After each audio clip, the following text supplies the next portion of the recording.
Okay, so today I'm going to look at a model of the replication fork using a zipper. This will be your 3' end, your 5' end, 5' end, 3' end. So what happens is at the origin of replication here, marked by a specific sequence in the genome, helicase will bond. This is going to be the zipper here. And what it does is it moves into and creates the replication fork by breaking apart the hydrogen bonds in the zipper. All right, so these will move away. Single-strand binding proteins come in, and what they do is basically keep these two strands separate and stable. Here is going to be your gyrase, and what this does is it keeps the strand ahead of the replication fork from coming apart. It relieves supercoiling ahead of the replication fork. Okay, and then on this side you have DNA polymerase 3.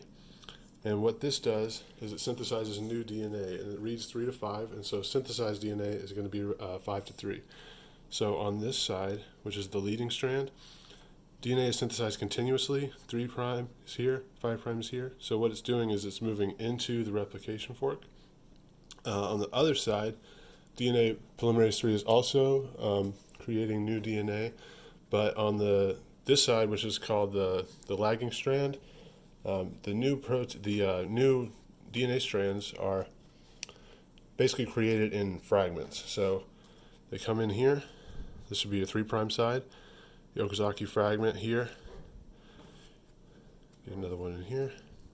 You have RNA primer here, and that's what's initiating this process. So as these move further on, DNA polymerase 1 is here, and what this does is essentially removes these RNA primers. So this goes away. Ligase comes in, and what this does is it basically removes this gap in between the two fragments. So it takes these and puts them together, if I can get that. Alright, so that's basically like one solid strand now. So this happens a lot with all these different fragments, and basically the process is complete when there's no more RNA primers and all the gaps are filled in with ligase.